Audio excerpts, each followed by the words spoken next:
আসসালামু আলাইকুম বন্ধুরা। আজ শুক্রবার আর আমার সাহেব অনেক দিন পর ট্রেনিং থেকে বাসায় এসেছে এবং সে গরু গোশ খেতে খুবই পছন্দ করে। তো প্রথমে ১ কেজি গোশ নিয়ে নিলাম একটা বাটিতে, যেটা মেরিনেশনের পালা। তো প্রথমে একটু লবণ, ১ চা চামচের মতো লবণ আর ১ চা চামচের মতো মরিচের গুঁড়া দিয়ে দিলাম। এখন একটু হলুদের গুঁড়া দেব। হলুদের গুঁড়া দিতে চেয়ে মনে পড়লে হলুদের প্রচণ্ড রং, তাই হাফ চা চামচ হলুদ দিয়েই মেখে নিতে হবে। আর আমার আদা রসুন বাটাটা এর মধ্যে বেটে নিতে হবে। তো এই যে ১ টেবিল চামচ আদা রসুন বাটা দিয়ে দিতে হবে আর জিরার গুঁড়া দিয়ে দিলাম।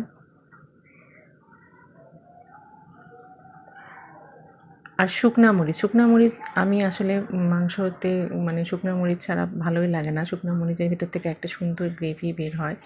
আর দেবো ৪টা তেজপাতা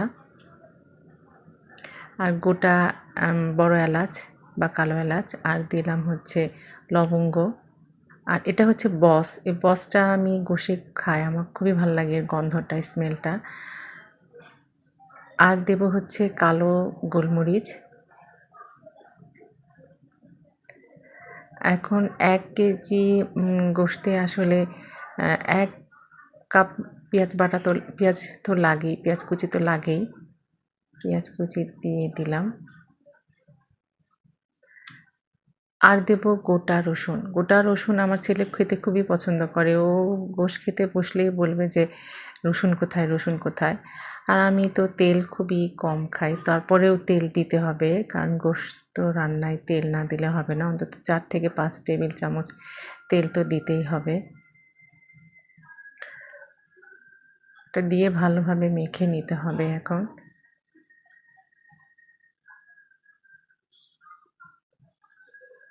আসলে প্রেসার কুকারের থেকে পাতিলে মেখে রান্না করলে টেস্ট ভালো হয়।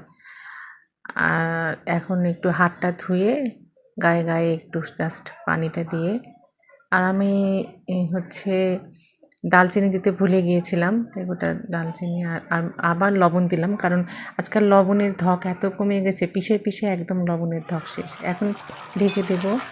এই দেখেন আমি এটা কিন্তু খুবই স্লো মানে ইয়েতে আঁচে রান্না করেছি, এবং এটা প্রায় রান্না করতে আমার ১ ঘন্টার মতো টাইম লেগেছে। কষিয়ে কষিয়ে রান্না করলে রান্নার টেস্ট।